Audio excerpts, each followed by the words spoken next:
berbicara saat ini tentang obat-obatan emergensi ya.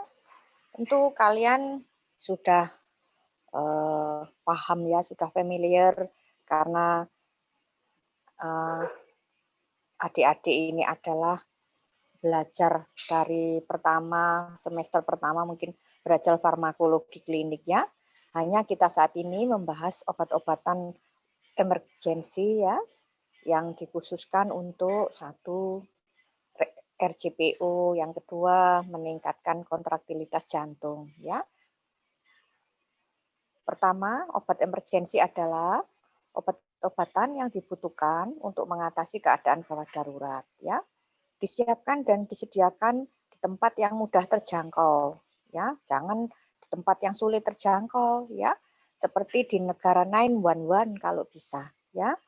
Di saat kita membutuhkan, obat-obatan itu tepat berada di samping kita ya, karena resusitasi secepatnya kita mengembalikan volume dan MAP-nya ya. Yang ketiga adalah pemberian obat-obatan berdasarkan keadaan kondisi pasien saat itu ya, dan harus memenuhi kriteria 4 tepat, yaitu dosisnya, waktunya yang tepat ya, cara pemberiannya dan diagnostiknya yang tepat ya. Slide berikutnya. Ya, ini obat-obatan emergensi ya. Yang satu sudah ada di tempatnya khusus, yaitu di troli emergensi ya, yang dikunci dan diisi kembali oleh farmasi saat mau dipakai ya. Satunya lagi adalah obat-obatan yang obat emergensinya kadang ditaruh di dinding IGD ya. Slide berikutnya. Ini emergency kit ya. Satu berisi untuk alat-alat membebaskan jalan nafas ya, dan membuat resusitasi pernafasan. Kalau kalian lihat di situ ya, ada self-inflating bag, ada oropharyngeal, nasopharyngeal, dan face mask ya. Slide berikutnya. Nah, obat-obatan emergensi apakah yang termasuk golongan obat emergensi itu? Yang satu, obat yang digunakan untuk resusitasi jantung paru ya.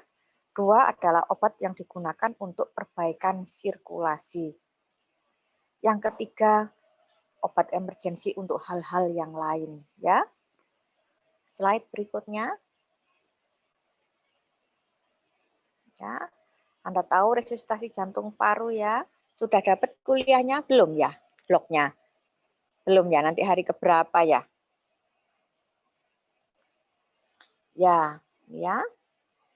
Obat-obatan emergensi yang digunakan yang pertama adalah untuk resusitasi jantung paru ya. Yang pertama adalah ya. Ini berbicara tentang RJPO itu sendiri ya. Ya, RJPO itu ya pijat jantung yang lebih cepat dari 80 sampai 100 kali per menit. Yang guideline 2020 adalah 100 sampai 120 kali per menit ya. Dan dilakukan di shock lebih dini ya. Ini di shock sedini mungkin ya. Nah, itu kalian tahu joule-nya di situ ya. Nanti lebih jelasnya nanti dibicarakan oleh teman-teman saya yang lain ya. Slide berikutnya. Ya, untuk obatnya kalian sudah tahu ya, adrenalin diberikan ya. Satu ampul adrenalin berisi 1 cc ya. 1 mg isinya. Dalam 1 cc 1 ampul itu berisi 1 mg adrenalin. Maksudnya 111 itu adalah tiap 3 sampai 5 menit adrenalin itu obatnya ya. Jika orang itu henti jantung, kita lakukan resusitasi jantung paru, kita pijat jantung dan dikombinasi dengan obat-obatan yang masuk ya. Yaitu tiap 3 sampai 5 menit masukkan 1 mg adrenalin ya, sampai dia ROSC ya, return of spontaneous circulation ya, sampai VRS-nya timbul ya.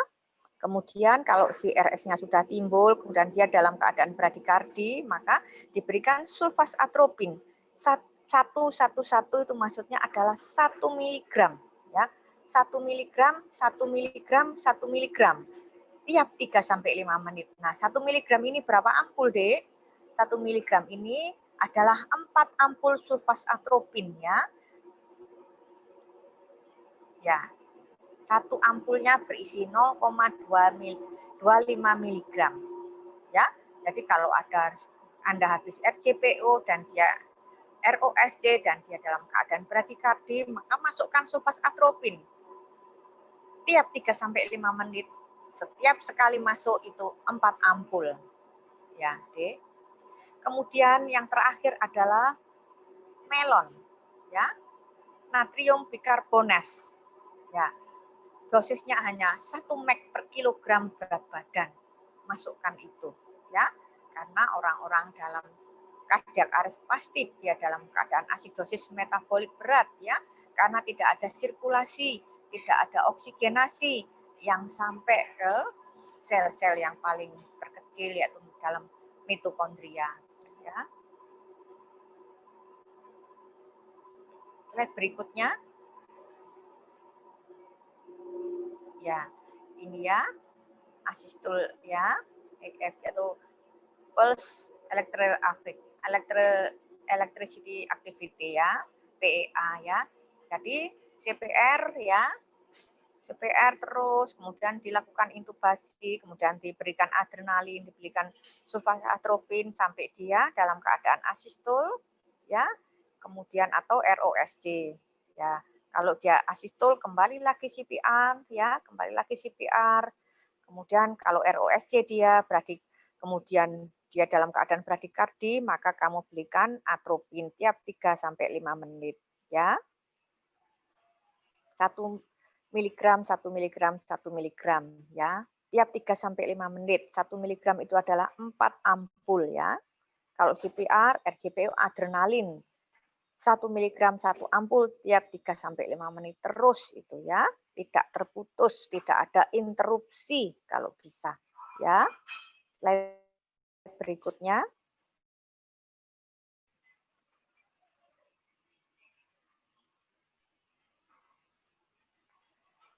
Nah, ada lagi yaitu yang tadi adalah obat-obatan RJPO kelas 1 ya. Ini obat-obatan yang kelas 2 ya.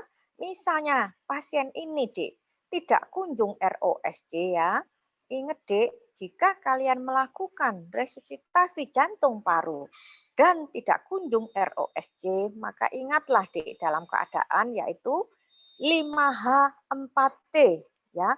Jadi kalau kalian melakukan RJPO dan tidak kunjung ROSC, maka sebabnya harus kalian cari juga. Ya, kalau hanya RJPO saja sebabnya tidak kalian cari, maka pasien ini insya Allah tidak akan tertolong.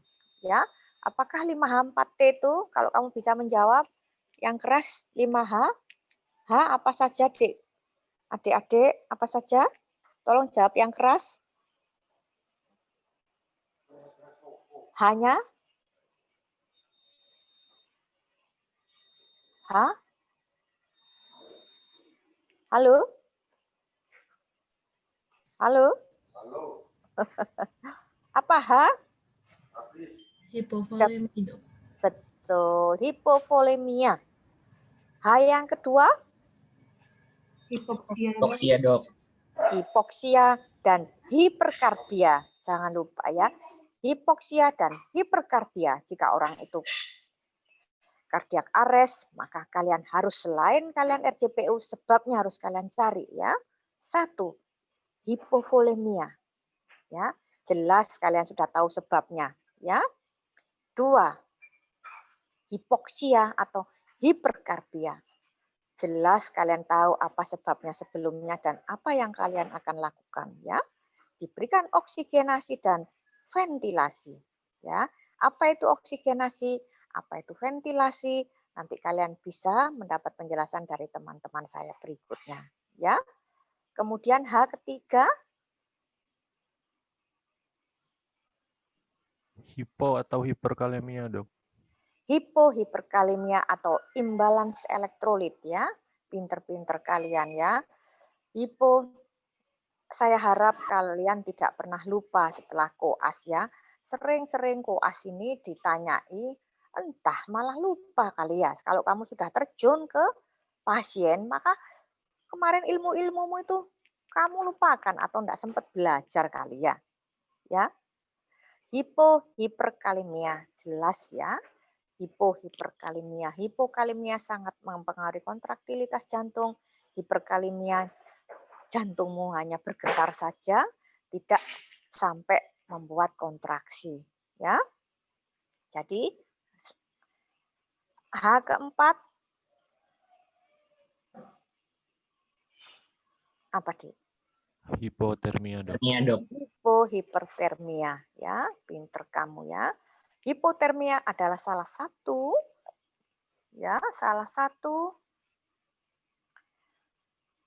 gejala daripada triasdet ya. Asidosis metabolik berat, hipotermia dan pemanjangan faal koagulasi. Ya. Kemudian H yang kelima adalah hidrogen ion ya. Orang itu dalam keadaan asidosis metabolik. Apapun sebabnya. Karena itu pada obat-obatan yang kelas 1 tadi, atropin, adrenalin, sama melon yang dosisnya 1 mg per kilogram berat badan. Ya. 4T-nya apa sebabnya? Trauma. Kalau kamu RJPO tapi tidak kunjung ROSC, maka kamu pikirkan ini. Apa 4T-nya? Trauma, Dok. Boleh trauma, tapi yang jelas yang lebih spesifik. Trombosis, Dok. Hah? Trombosis. Trombosis, tromboemboli, trombus seperti banyak pasien COVID sekarang ini ya. Demernya sangat tinggi sekali ya. Darahnya kental, maka dia sering terjadi trombosis, trombus. Ya, Dik ya. Tromboemboli yang berbahaya adalah tromboemboli paru yang terutama ya, dan otak, jantung ya, semuanya 3 ini ya, Dik ya. Apalagi T yang kedua? Toksin, Dok. Hah? Toksin, Dok. Toksik obat. Obat-obat yang toksik, yaitu anafilat, yang akan menyebabkan anafilatik. Ya. Yang ketiga adalah Tamponade jantung, Dok. tamponade kardiak. Pinter ya. Tamponade kardiak itu membuat karena jantungnya diselimuti oleh cairan ya, maka dia tidak bisa berkontraktilitas dengan baik. Yang keempat adalah Tension pneumotorak, Dok. tension pneumotorak. Betul, tension pneumotorak itu adalah salah satu dari ada berapa macam shock, nanti kamu akan diajarkan oleh teman-teman saya. Ada berapa macam shock, Dek? Kenapa tension pneumotorak yang harus kita cari jika kita RJPO yang tidak kunjung ROSC. Salah satu shock apa, Dek? Tension pneumotorak? Hipovolemik, Dok. Bukan. Bukan. Tension pneumotorak salah satu dari shock apa? Ada berapa macam shock, Dek?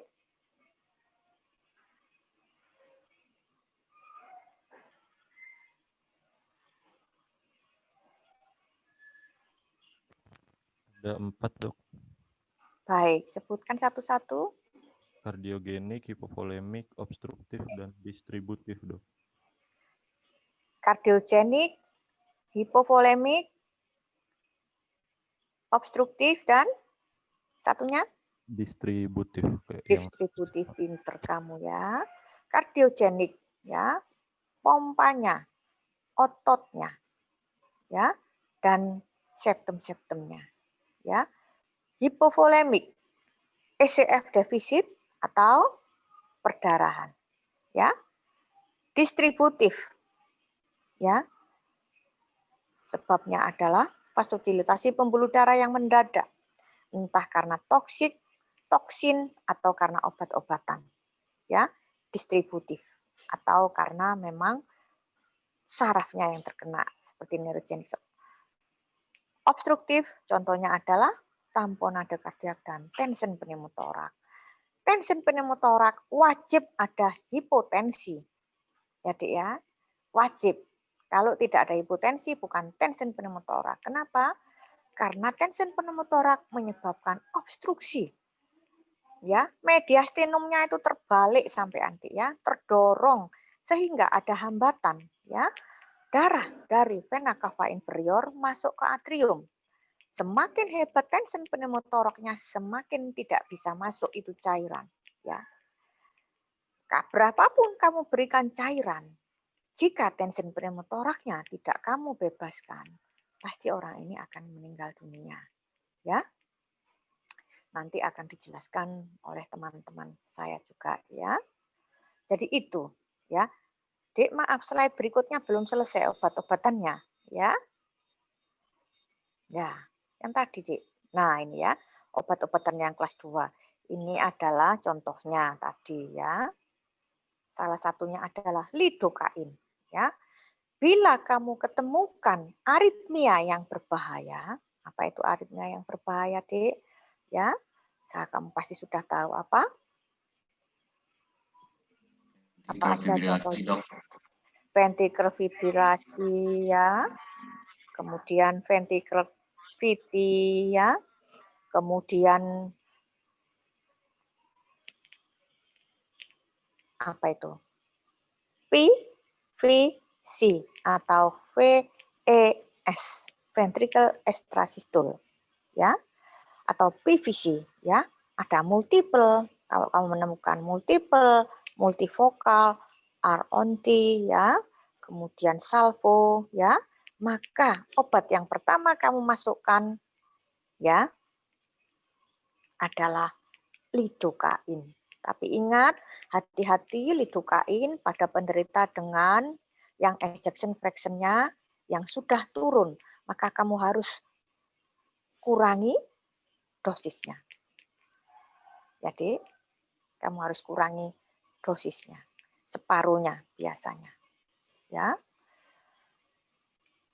Lidokain. Ya.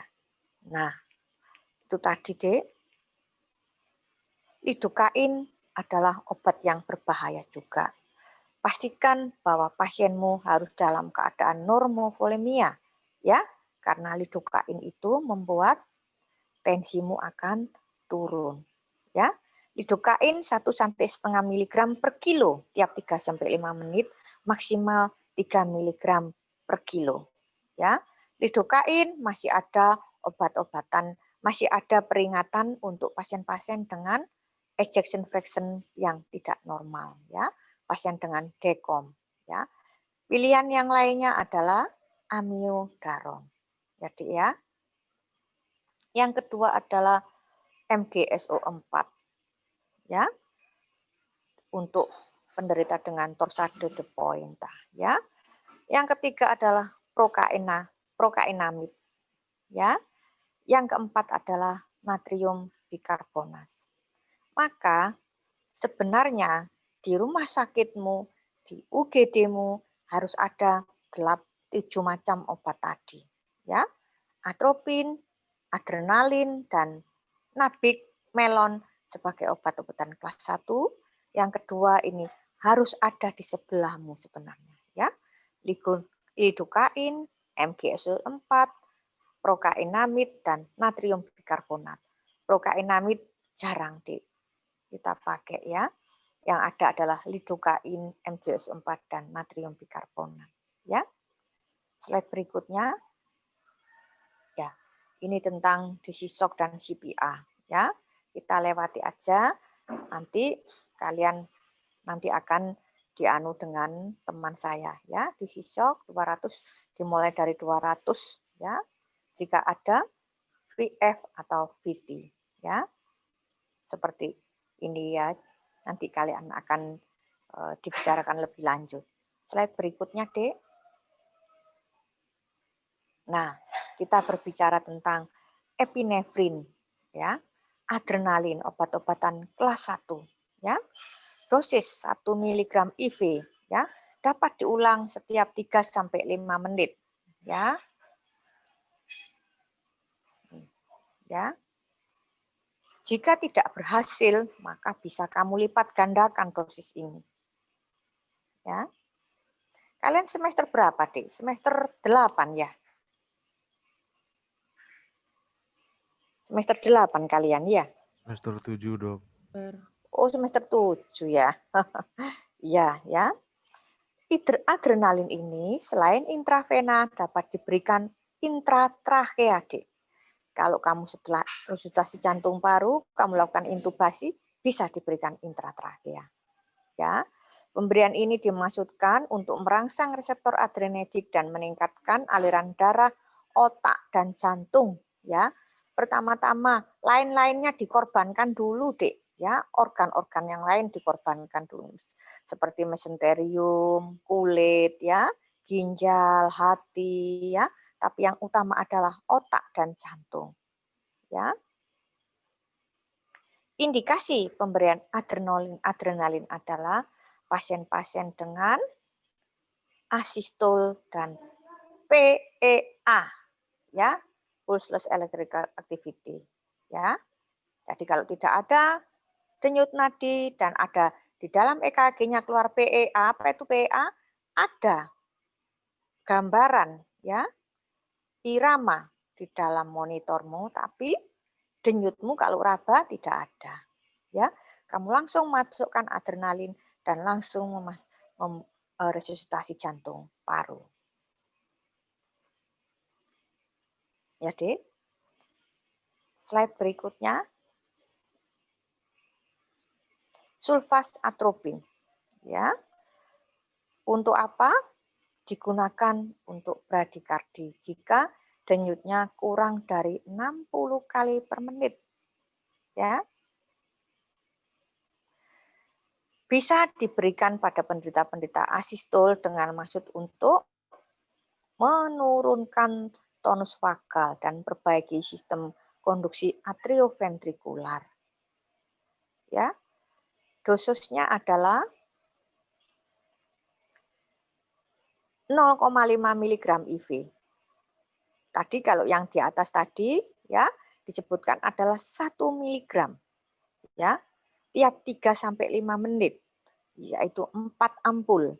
Jadi 2 ampul sampai kalau dia untuk bradikardi, sorry ini berbicara bradikardi ya, Dik ya. Jadi kalau untuk bradikardi dosisnya adalah 0,5 mg. Berapa 0,5 mg itu, Dek? Berapa ampul?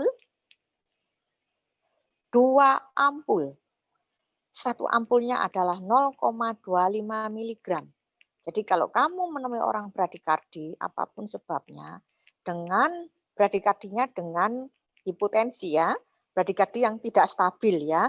Jangan orang itu bradikardi tapi tensinya normal, MAP-nya di atas 65, kita berikan sulfas atropin. Jangan ya.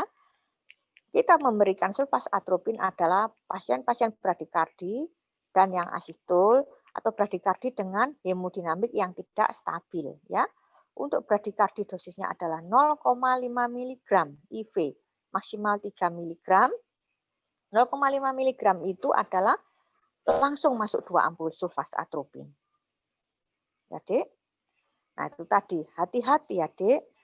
Sulfas atropin setelah kamu berikan itu membuat efek tahikardi. Ya. Kalau tahikardi, pasti oksigen demand-nya akan naik. Ya, hati-hati orang itu bisa malah terjadi infak miokard akut. Ya. Ya. Jadi itu tadi seperti yang saya katakan di atas bahwa lihat pemberian sulfas atropin, lihat diagnostik pasiennya, lihat kondisi pasiennya dan berapa dosisnya ya. Sulfas atropin untuk bradikardi dan sulfas atropin untuk asistol. Kalau untuk asistol 1 mg, untuk bradikardi 0,5 mg, 2 ampul langsung bolus. Kalau untuk asistol 4 ampul yang sudah ROSJ dan dia dalam keadaan bradikardi 4 ampul langsung. Ya. Nah, ini pada RJPO 1 mg IV dapat diulang dalam 3-5 menit. Ya. Slide berikutnya. Tadi ya, lidocaine. Ya. Pada resusitasi jantung paru, tapi sama ya. Jika jadi obat yang kelas 2 tadi, jika kamu resusitasi jantung paru sudah lama, tidak ROSC tidak ROSC ya, maka ingatlah 5H4T tadi harus kamu perbaiki, harus di-exclude 5H4T tadi ya. Nah, selain itu obat kelas 2-nya boleh kamu masukkan ya. Seperti contohnya yang ini adalah lidocaine ya.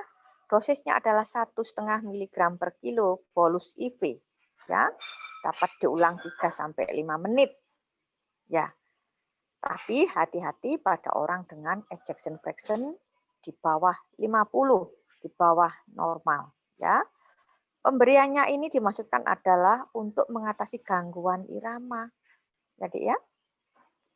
VFVT, PVC, premature ventricular contraction ya. Multifocal salvo RONT ya. Jika ada itu masukkan langsung wis. Selain itu 5H4T-nya harus kamu cari. Jika kamu masukkan obat-obatan ini saja, tapi sebabnya 5H4T tadi tidak kalian atasi, maka percuma kalian memberikan obat-obatan emergensi ini. Ya, Dek. Ingat ya. Slide berikutnya. Ya, dosisnya ya. 1-2 mg per kilo bolus ya. Jika ejection fraction-nya di bawah 50, maka dosisnya cukup 1 mg per kilo dulu ya. Begitu. Yang kedua bolus tambahan adalah 0,5 sampai 1 mg per kilo ya. Tiap 8-10 menit, totalnya maksimal adalah 3 mg per kilo. Ya. Ini pemberian jangka panjang bisa dilakukan melalui syring pump. Adrenalin, lidocaine juga, semua obat-obatan tentu ada resikonya, ada efek sampingnya ya. Salah satunya ya overdosisnya ini bisa kejang, twitching, somnolen, kesadarannya menurun ya. Kemudian berbicaranya ini slurred speech ya. Slide berikutnya. Nah, ini gambaran VT tadi ya. Nah, jika ada VT, maka langsung disisok ya. 200 Joule. Jadi langsung berikan lidocaine 1 mg per kilo. Ya. Tapi ingat, cari sebab yang lain. 5H4T harus kalian evaluasi. Ya, mbok disisok berjul-jul, mbok kamu kasih lidocaine sak keranjang, tapi kalau 5H4T ini tidak kamu perbaiki, maka tidak akan baik pasien. Ya. Slide berikutnya, Dek. Ya. VF ya, atau flutter ya, langsung disisok. Ya. Slide berikutnya. Nah. Adrenalin, atropin, lidocaine, vasopressin ya. Vasopressin, ada lagi vasopressin ya, dia. Dan obat ini jarang dipergunakan. Kadang-kadang karena jarangnya dipergunakan dan dokternya tidak minta, vasopressin ini jarang tersedia. Ya. Tapi kalau di Rumah Sakit Abdul Muluk sudah ada vasopressin ya. Di rumah sakit yang besar-besar sudah ada vasopressin. Vasopressin ini merupakan vasopresor yang sangat kuat di atas adrenalin. Ya. Baik, ya. Obat-obatan ini bisa dimasukkan intravena, intratrachea, intraoseus dan sublingual, tapi tidak intrakardial. Ya. Itu sebabnya kenapa ya bisa menyebabkan nekrosis otot jantungnya, bisa menyebabkan infark miokard akut langsung ya. Karena ototnya nekrosis. Jadi obat-obatan kelas 1 tadi bisa dimasukkan intravena, intratrachea, intraoseus dan sublingual. Ya. Slide berikutnya. Nah, itu tadi obat-obatan untuk resusitasi jantung parunya yang kelas 1 dan kelas 2. Ya. Jika kelas 1 tidak berhasil, 5H, 4T sudah kamu lakukan, maka bisa kamu berikan obat kelas 2 tadi. Lidocain, MgSO4, procainamid, ya. Dan satu lagi tadi, yang di atas tadi ya. Nah, ini adalah setelah dia ROSCD, ya. Setelah dia ROSC, dia habis kardiak arrest, kemudian dia ROSC, maka kadang-kadang kita masih memberikan obat-obatan itu untuk mempertahankan hemodinamiknya, untuk mempertahankan tensinya, ya, yaitu inilah obat yang golongan kedua adalah obat-obatan emergensi, adalah termasuk obat-obatan untuk perbaikan sirkulasi. Obat-obatan ini dilihat kasus per kasus, ya, kasus per kasus penyebabnya. Bisa dia shock karena kardiogenik, bisa shock karena distributif yaitu septic shock, ya. Ini obat-obatan untuk perbaikan sirkulasi adalah obat-obatan yang digunakan, contohnya adalah yang pasti digunakan adalah untuk shock kardiogenik, itu pasti. Ya. Yang kedua adalah shock distributif, itu pasti obat-obatan untuk perbaikan ini ya. Selain kalau untuk shock distributif ya Dek ya, seperti sepsis, anafilaktik shock ya, dan yang lain-lainnya, shock distributif yang lain ya, spinal anestesi, neurogenic shock.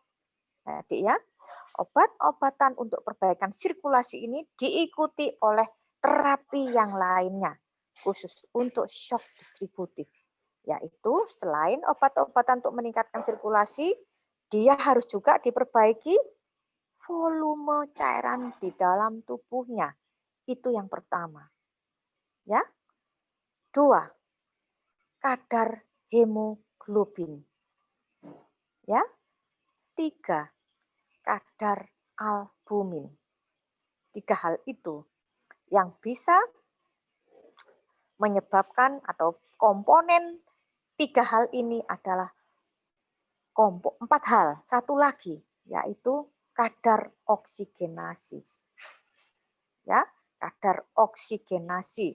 4 hal ini yang menyebabkan pasien itu membaik karena shock distributif yang memerlukan obat-obatan perbaikan sirkulasi, yaitu namanya shock septic shock.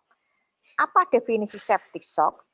Septic shock adalah shock septic yang setelah diberikan cairan, setelah diperbaiki kadar albumin, setelah diperbaiki oksigenasi, setelah diperbaiki ventilasinya, tidak dalam keadaan hiperkarbia, setelah diperbaiki hemoglobinnya, dia harus diberikan obat-obatan. Tensinya tidak kunjung naik, baru naik setelah diberikan obat-obatan inotropik dan vasopresor. Itu namanya septic shock. Jadi ya.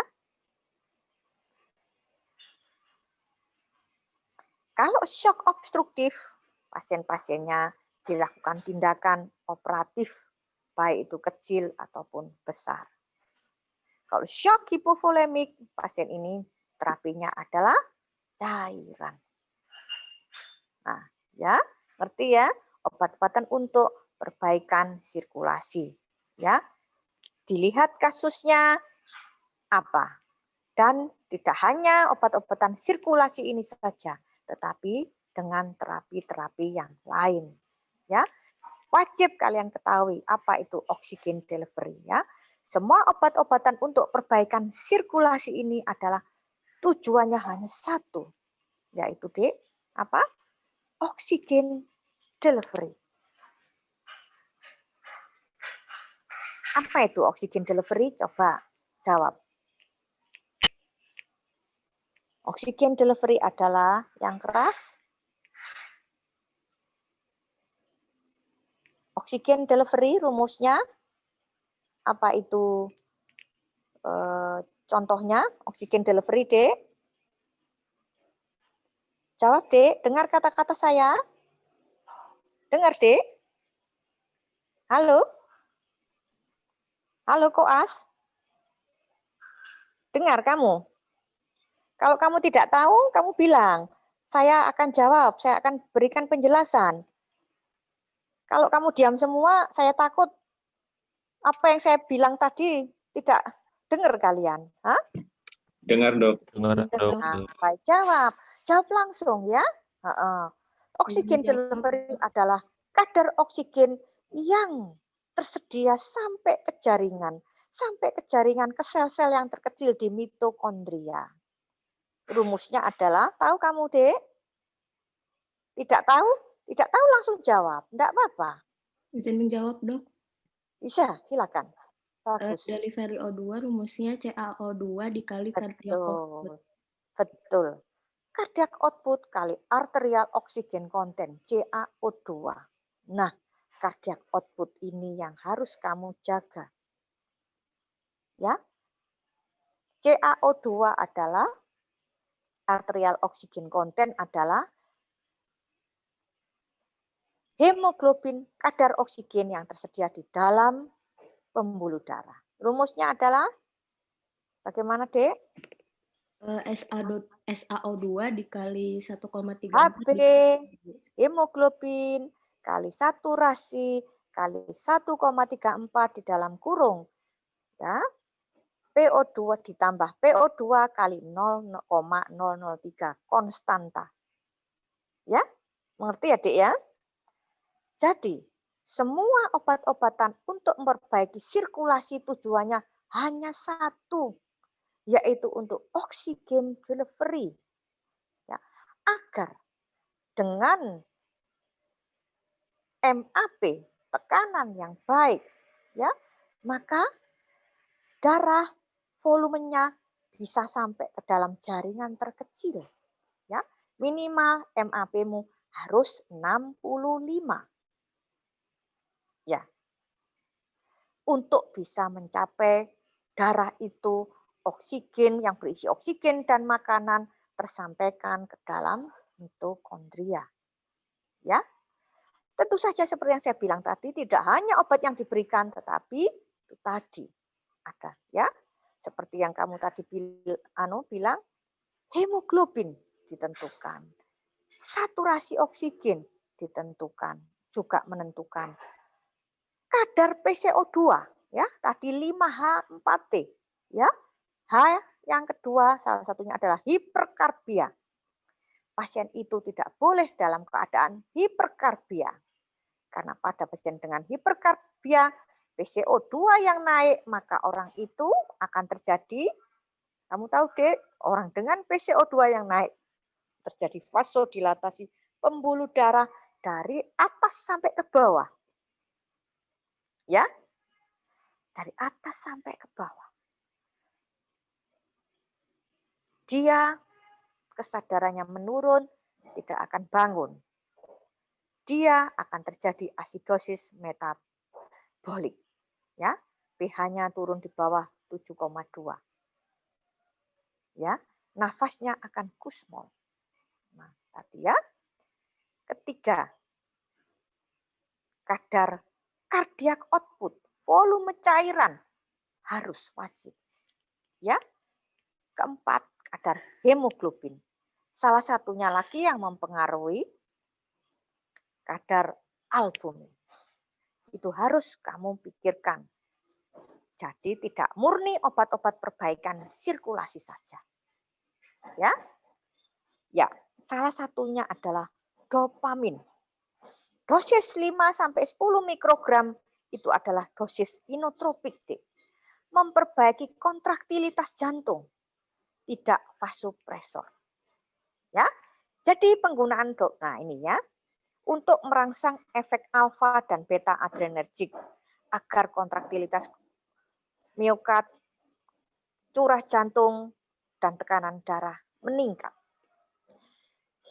Dosis 10-15 mikro adalah untuk efek vasopresor. Jadi kamu dalam menggunakan dopamin ini, Dik, kamu harus melihat-lihat berapa yang kamu berikan. Apakah dosis 5-10 mikrogram? Apakah dosis 10-15 mikrogram? Ya. Apakah yang akan kamu perbaiki kontraktilitasnya? Apakah yang akan kamu ambil itu adalah untuk membuat vasodilatasi pembuluh darah itu hilang sama sekali? Ya, banyak sekali kasusnya. Ya, nah, yang dosis 5-10 mikrogram ini, Dik, jika dia yang dibutuhkan adalah untuk memperbaiki kontraktilitasnya jantung. Yang bisa disebabkan oleh banyak hal kontraktilitas tadi ya. Yang kalian tahu ya, bisa ototnya. Ya. Bisa septum-septumnya. Ya. Jadi jika untuk memperbaiki kontraktilitasnya, maka gunakan dosis 5-10 mikrogram. Dosis 3-50 mikrogram itu memperbaiki perfusi. Nanti akan selanjutnya berikutnya ya. Memperbaiki perfusi jantung dan ginjal.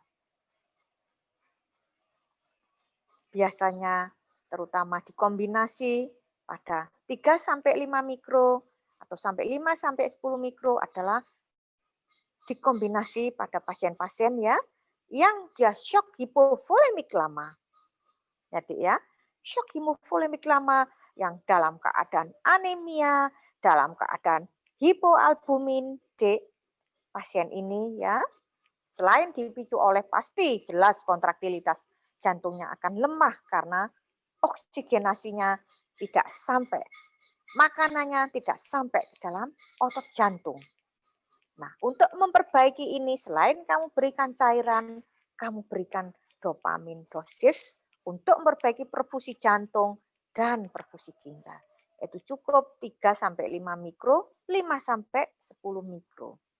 Ya, di atas 5 mikro kadang ada untuk inotropik dan vasopresor. Ya. Nah, setelah cairan itu cukup semua, Dek. Setelah hemoglobin kamu perbaiki, setelah albumin kamu perbaiki, setelah oksigenasi kamu perbaiki, bagus AGD-nya, PO2-nya, setelah PCO2-nya tidak naik, bagus normokapnin antara 35-45. Jika tensi itu masih MAP-nya di bawah 65, salah satu obat yang kamu bisa pakai, salah satu obat ya, bukan hanya dopamin saja. Salah satu obat yang bisa kamu pakai adalah dopamin, dosisnya adalah 10-15 mikrogram. Di atas 10-15 mikrogram. Ya, Dik. Ngerti ya? Dopamin ya. Dia bisa untuk inotropik, bisa untuk vasopresor. Ya. Biasanya vasopresor digunakan pada keadaan septic shock. Ya, salah satu obat yang bisa kamu pakai. Masih banyak obat yang lain untuk septic shock. Apa itu septic shock? Septic shock adalah shock yang sudah diberikan cairan, sudah diberi dengan CVP sudah tercapai. Apa itu CVP? Central venous pressure. Ya, dengan CVP sudah 8-12 mm Hg dan hemoglobin di atas 10 dan hematokrit di atas 30, tensinya masih rendah, bisa kamu berikan dopamin dosis 10 sampai 15 mikro. Salah satu obat untuk perbaikan sirkulasi. Ya. Baik, slide berikutnya. Waktu saya tinggal 5 menit lagi, ini Dik, saya harus ke rumah sakit ini ya. Ya, ini lihat. Efek dan parameter hemodinamik. Ya, seperti yang saya bilang tadi. Dosis kurang dari 3 mikrogram per kilogram berat badan per menit tidak berefek pada peningkatan perubahan kardiak output dan heart rate. Dia hanya menyebabkan peningkatan perfusi renal dan perbanyak produksi urin. Ya. Dia menyebabkan penurunan sistemik vaskular resisten juga. Ya. Ini tadi jadi kalau dosis kurang dari 3 mikro, dia hanya untuk perfusi renal seperti yang saya bilang tadi, Dik ya. Semuanya normal, semuanya kalian misalnya ya, resusitasi ya, Dik ya. Resusitasi dengan anemia berat, dengan hipoalbumin, dengan kamu sedang menjalankan resusitasi ya, biasanya dengan MAP dalam tahap kamu menjalankan resusitasi dengan MAP yang di bawah 6,5 itu ya, 65, maka kamu bisa combine dengan dopamin. Kenapa, Dek? Kalau urin itu tidak keluar, ya, satu karena apa? Shock yang berkepanjangan. Ya, ADH-nya, antidiuretik hormonnya itu, Dek, ya, sangat dikeluarkan banyak sekali. Sangat dikeluarkan banyak sekali. Sehingga dia menahan cairan di dalam tubuhnya itu sangat banyak sekali ditahan. Ya. Maka kadang-kadang karena ADH-nya jumlah sudah terlanjur banyak ADH-nya, ya, Dek, ya. Urin itu tidak keluar meskipun kamu resusitasi sudah banyak.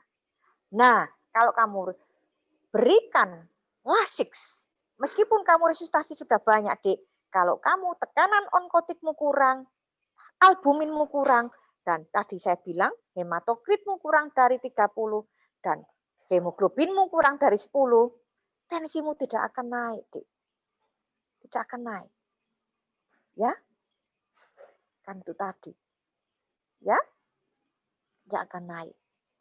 Jika kamu berikan Lasix, yang saya ceritakan tadi adalah bahwa kamu memberikan cairan yang sudah banyak meskipun sudah cukup, tapi kamu tidak ada darah, mungkin kamu di rumah sakit tipe C, tipe D ya, tidak ada darah, tidak ada albumin, maka tensi itu tidak akan naik.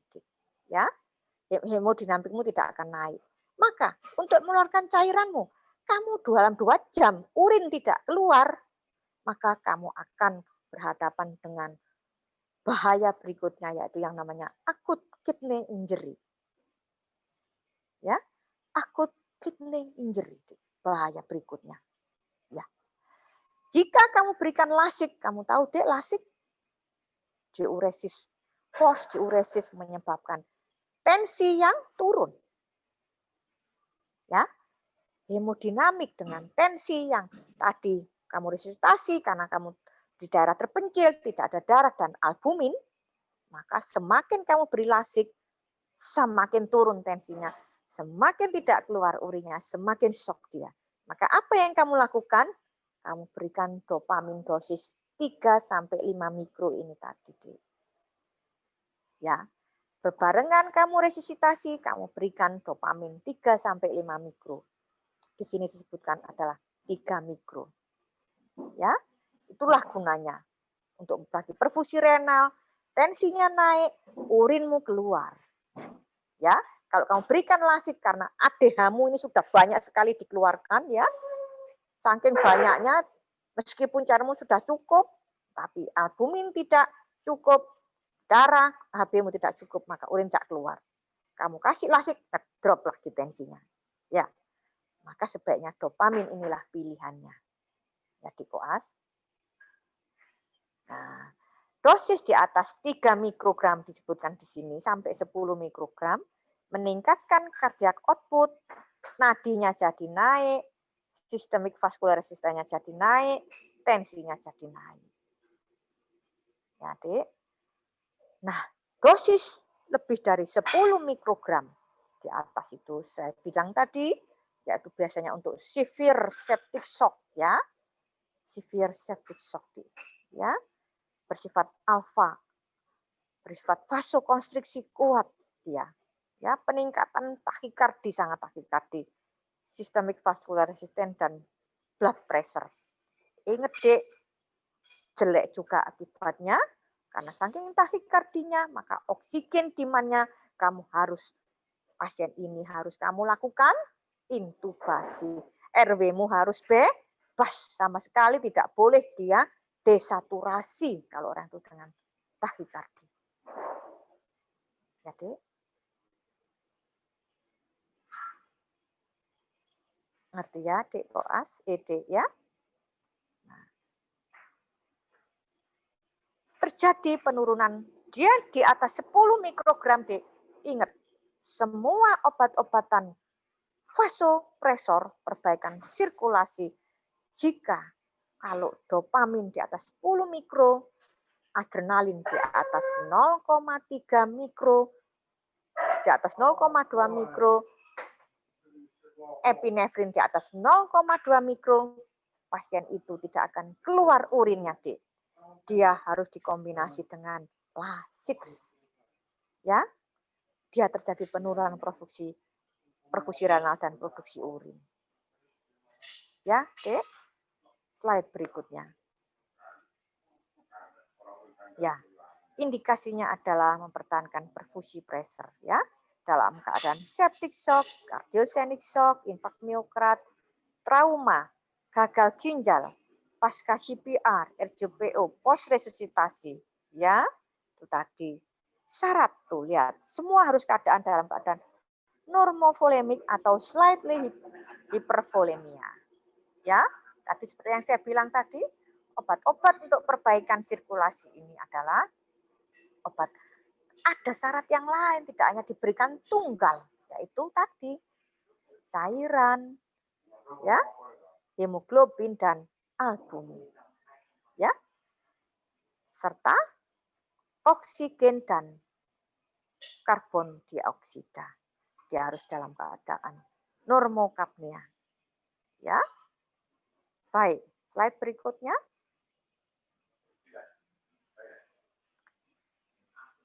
Ya, dobutamin ya, dia derivat isoproterenol ya. Dobutamin ini murni untuk kontraktilitas jantung ya, dia ya, berguna untuk terapi dekom cordis, maksudnya adalah terapi yang apa itu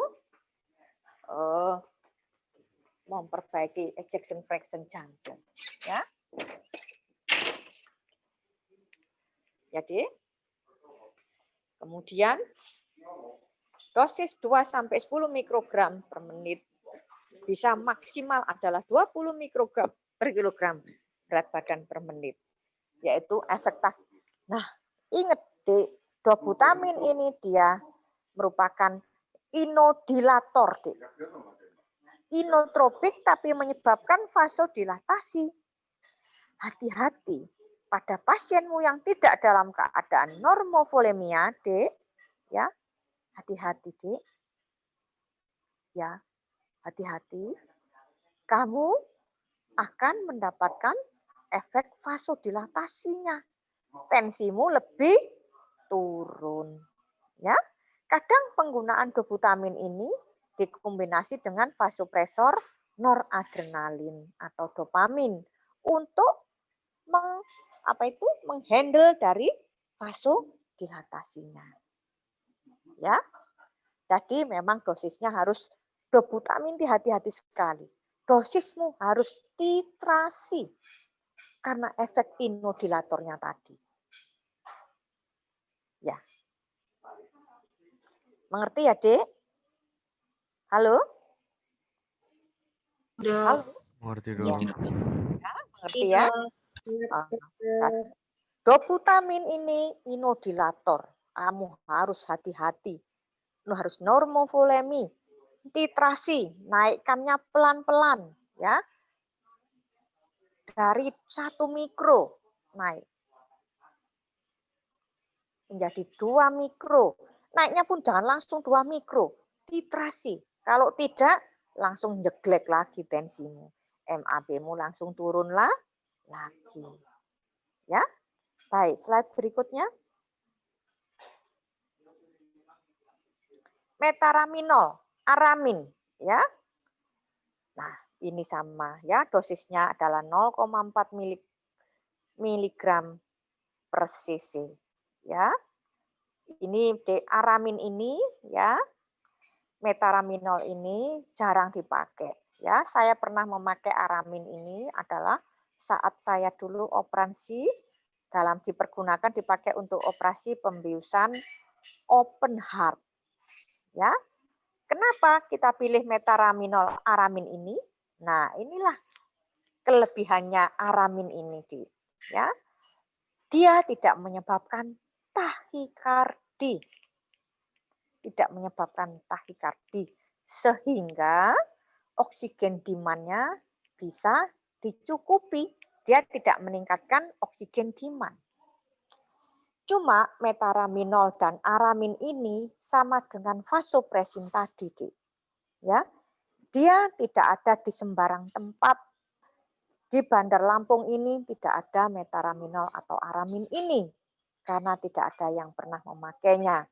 Biasanya metaraminol aramin ini disiapkan pada rumah sakit yang ada pendidikannya anestesia KKV atau bedah torak kardiovaskuler.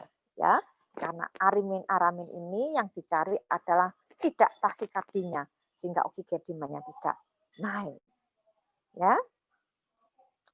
Yang ketiga adalah noradrenalin. Ya. Noradrenalin ini bisa digunakan mulai 0,005 mikrogram per kilo. Ini bukan miligram ya, Dik ya. Ya. Ini per menitnya ya. 0,3 setelah dikalikan ya, Dik ya. Mulai dari 0,005 mikrogram per kilogram berat badan per menit. Ya, 3 miligram ini setelah dikalikan dengan kilogramnya, ya. Noradrenalin, adrenalin, dobutamin dimulai dosisnya dengan yang dimulai dengan mikrogram adalah noradrenalin dan adrenalin dimulai dari dosis kecil yaitu 0,002 mikrogram per kilogram per menit. Jadi sampai 0,3. Tergantung kalian titrasi. Ya, obat-obatan perbaikan sirkulasi ini tidak bisa kalau kamu tidak melihat pasien, tidak bisa kalau tidak melihat kondisi. Banyak sekali parameter-parameter ya yang dipergunakan untuk menaikkan hemodinamik sesuai dengan klinis daripada pasien. Ya, dosisnya adalah mulai 0,02 mikrogram sampai 0,5 kadang mikrogram per kilogram berat badan per menit. Ya, slide berikutnya. Ini ya, berefek simpatomimetik ya. Obat yang lain adalah kortikosteroid. Ya, obat-obatan yang lain tadi ya. Satu, apa itu obat emergensi? Satu untuk resusitasi jantung paru, ada kelas 1 dan kelas 2 yang kita sebutkan. Dan kedua adalah untuk obat perbaikan sirkulasi, yaitu dopamin, dobutamin, noradrenalin, metaraminol atau aramin. Ya, semua obat perbaikan sirkulasi tadi wajib dia dalam keadaan normovolemi, wajib dia harus dalam keadaan hemoglobin yang cukup, kemudian hematokrit yang cukup, dan yang ketiga adalah wajib dalam keadaan normoalbuminemia. Ya. Nah, sekarang yang obat ketiga adalah obat lain yang digunakan adalah kortikosteroid. Ya, digunakan untuk perbaikan paru, ya, yang disebabkan oleh gangguan inhalasi dan untuk mengurangi edema cerebri. Kortikosteroid ini disebut sebagai obat dewa. Ya, Dek ya, kamu sudah tahu ya. Ada dexamethasone, metilprednisolon ya. Kemudian hidrokortison ya. Itu semuanya adalah obat dewa. Sangat luas sekali pemakaiannya. Ya. Tapi sangat berbahaya obat ini. Dilakukan dalam waktu jangka panjang dan tidak boleh diberhentikan mendadak. Harus deeskalasi, diturunkan perlahan-lahan. Ya. Slide berikutnya. Ya, ada satu lagi yaitu reversal agent, obat-obatan emergensi yang lain ya. Satu, neuromuscular blocking agent, yaitu prostigmin dan atropin. Ya, pada pasien-pasien yang setelah dilakukan pembiusan, setelah dilumpuhkan, yaitu menggunakan neuromuskuler, ya, baik itu yang depolarisasi maupun non depolarisasi, maka jika pasien itu dalam keadaan akut kidney injury, pada dasarnya obat-obatan neuromuskuler itu langsung dikeluarkan melalui ginjal dan hati. Tanpa diberikan reversal agent, neuromuscular blocking agent, orang-orang ini akan bisa bernafas kembali. Ya, Dek, karena sudah dikeluarkan melalui ginjal dan hati.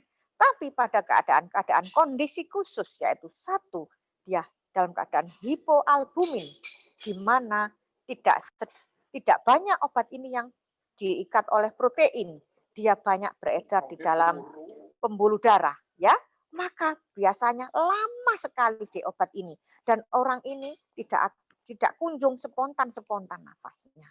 Nah, itu ya, baru kita pergunakan obat prostigmin dan sulfasatropin ini sebagai neuromuskuler.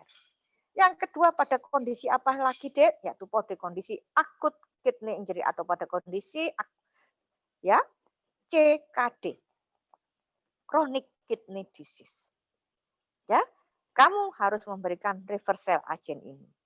Ya, prostigmin dan atropin. Yang ketiga adalah jika pasien itu mengkonsumsi obat-obatan yang sangat memuatkan neuromuskuler ini. Contohnya adalah penderita-penderita yang mengkonsumsi magnesium atau diberikan magnesium sulfat. Ya, maka jika dia mendapatkan neuromuscular blocking agent, ya, obat pelumpuh otot, maka obat ini tidak akan kunjung hilang di dalam tubuh manusia itu. Ya, karena pemberian obat yang lain yang sangat menguatkan dan memperpanjang efeknya. Ngerti ya, Dek? Ya, saat itulah diberikan neuromuscular reversal agent, yaitu prostigmin dan sulfasatropin. Berapa dosisnya? 1 ampul prostigmin 0,5 mg dikombinasi dengan 1 ampul atropin 0,25 mg. Dicampur. Kenapa harus diberikan atropin? Karena prostigmin ini membuat bradikardia. 1:1. Bisa kamu ulang sampai 5 kali pemberian. Ya. Yang kedua adalah narkotik vs naloxone. Ya. Naloxone adalah antidot dari pemberian narkotik. Kamu tahu intoksikasi morfin, Dek? Tahu ya? Ciri-cirinya apa? Ayo sebutkan yang keras. Ya, saya sudah mau berangkat operasi, mohon maaf ya. Apa, Dek? Ayo yang keras, bicaranya apa? Ciri-ciri daripada intoksikasi morfin? Halo? Halo? Dengar enggak kamu, Dek? Dengar tidak? Dengar, Dok. Ayo ngomong. Kalau tidak bisa, bilang tidak bisa. Apa dosis, apa? Gejalanya, Dek? Ayo kamu pinter-pinter. Tadi aja bisa nyebutkan kok. Ayo apa? 1? Miosis. Pinpoint pupilnya. Ya. Yang kedua ciri khasnya adalah bradypnoe. Ya. Respirasi rate-nya di bawah 10 kali per menit. Maka orang ini jika kamu biarkan respirasinya di bawah 10 kali per menit, ayo, apa yang dilakukan kalau kamu menemui intoksikasi morfin? Ya pasti, Dek, ya. Manusia hidup harus memiliki dan sangat membutuhkan menit volume yang normal. menit volume adalah oksigenasi yang harus dia peroleh selama 1 menit, ya, dan ventilasi yang dia harus peroleh selama 1 menit untuk mengeluarkan CO2. Ya, apa rumusnya menit volume? Tidal volume kali RR. Tidal volume adalah sekali kamu bernafas semenit yang kamu ambil. Ya, rumusnya adalah 8 sampai 10 cc per kilo. Ya, kali respirasi rate. Berapa respirasi rate ini yang harus kamu berikan? Ya, tidak sembarangan. Berdasarkan menit volume. Kamu harus tahu rumusnya menit volume adalah 100 cc per kilo. Ya, jika beratmu 50 kilo, maka kamu harus mendapatkan 5.000 cc. Ya, 5.000 cc adalah didapatkan dari tidal volume kali respirasi rate-mu dalam waktu 1 menit. Kalau tidal volume 8 sampai 10 cc per kilo rumusnya, 8 kali 50 adalah 400. Untuk mencapai 5.000, maka respirasi rate-mu harus kamu taruh di situ di angka 12 sampai 14 kali per menit. Ngerti ya, Dik ya? Maka kamu kalau ada intoksikasi morfin, pasien ini langsung harus kamu intubasi dan menggunakan alat bantu napas ventilator untuk mendapatkan menit volume yang cukup. Kalau tidak, yang berbahaya adalah hiperkarbianya, Dik. Jika hiperkarbia, orang ini lama-lama akan ngantuk dan langsung meninggal dunia. Kenapa? Dia terjadi vasodilatasi dari atas sampai ke bawah. Hipotensi, udem cerebri, meninggal dunia dia. Ya. Nah, untuk percepatnya adalah kamu berikan antidotnya naloxone ini tadi. Ya. Baik, yang kedua adalah benzodiazepin, lawannya adalah aneksat. Maaf, saya yang terakhir ini agak kurang paham ya. Nah, ya, ada kata-kata ini, ada kata-kata mutiara ya. The right dose is enough. Ya, enough, nafas kembali normal dan sadar kembali, maksudnya menggunakan naloxone tadi.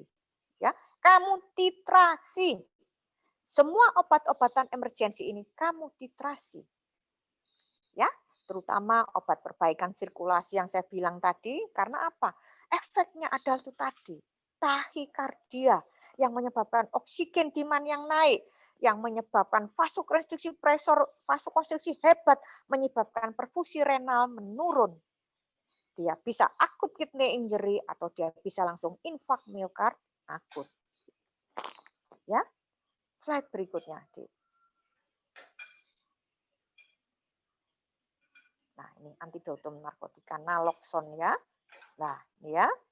Lihat ya, penalaktasan ABC sebelum dan sesudah pemberian terbukti korban telah sadar dan bernafas spontan kembali ya. Dicabut lagi ETT-nya, ventilatornya. Tentu saja dengan diwining pelan-pelan, dibuat bernafas pelan-pelan. Slide berikutnya.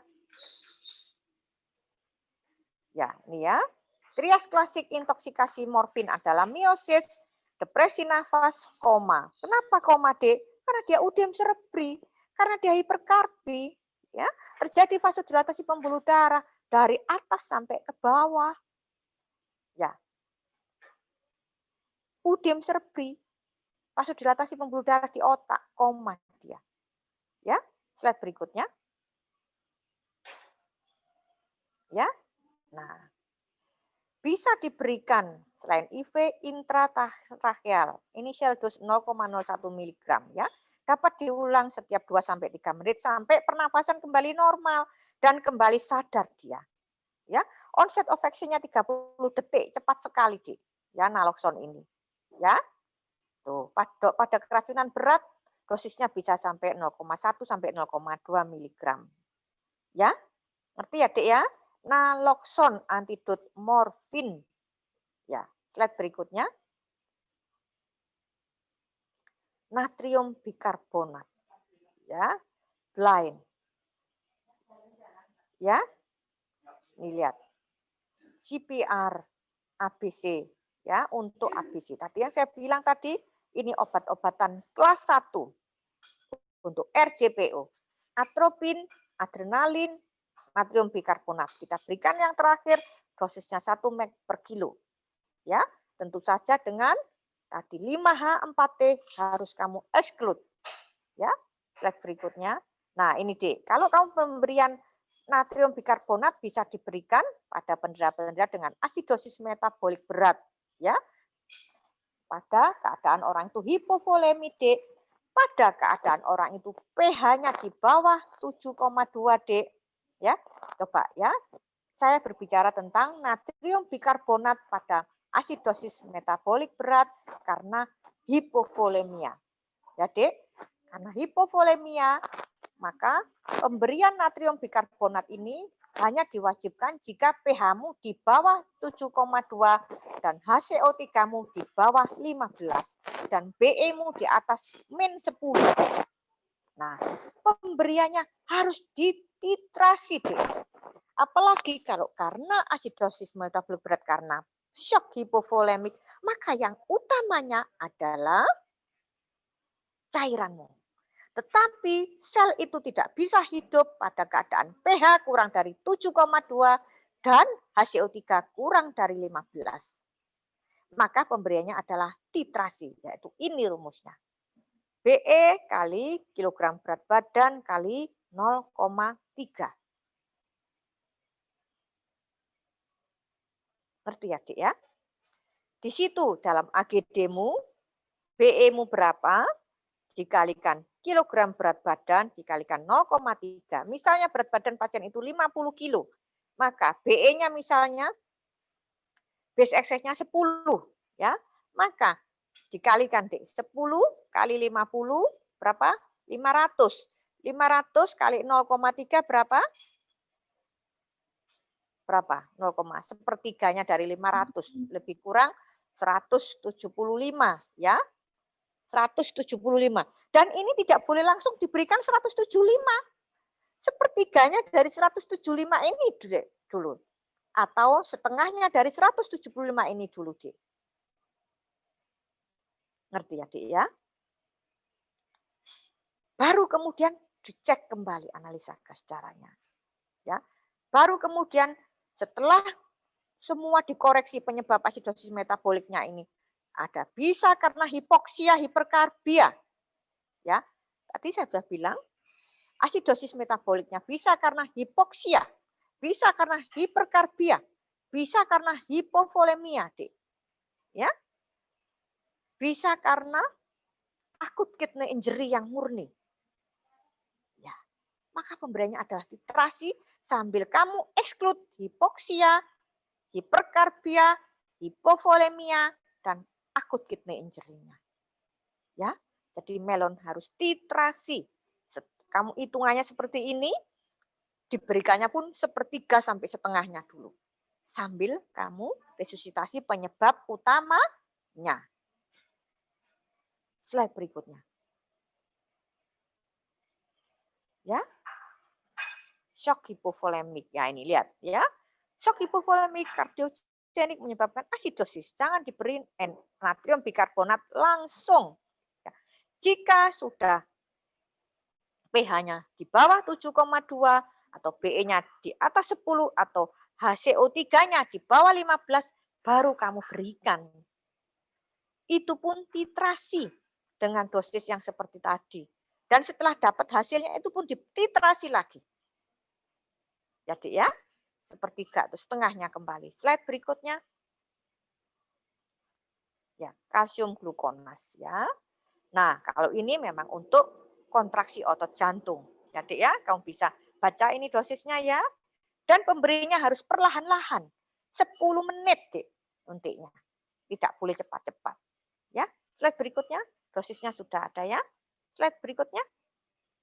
Orang hipokalsemia, apa Dek contohnya yang bisa gejalanya?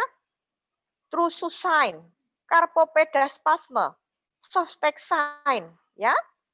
Sakit sekali itu, Dek. Ya. Ini obat penghambat neuromuskuler seperti yang tadi saya bilang, obat yang melumpuhkan otot, ya. golongan depolarisasi suksinilkolin atau non-depol. Non-depol itu ada yang long acting, intermediate, dan shock acting. Ya, banyak. Nanti kalau kamu sudah koas di anestesia, kamu bisa tahu obat-obatannya dan bisa langsung melihat efek obat-obatan ini. Ya, slide berikutnya. Nah, cukup sampai di sini mungkin, Dek ya. Ini contoh-contohnya bisa kamu baca sendiri ya. Mohon maaf karena saya mau beraktivitas dulu ya, Dek ya. Selamat belajar, Dek Koas ya. Nanti bisa kamu perdalam, kita perdalam setelah kamu ini ya, reaksi anafilaktik. Aduh, masih banyak ya. Ya, kamu baca selanjutnya ya, bisa kamu pahami sendiri. Nanti setelah kalau kamu koas, kamu bisa menjalani ini semua. Ya, Dek Koas baik. Selamat belajar dan beraktivitas ya. Assalamualaikum. Waalaikumsalam. Waalaikumsalam warahmatullahi wabarakatuh. Terima kasih dokter. Terima kasih banyak, dokter. Baik, assalamualaikum.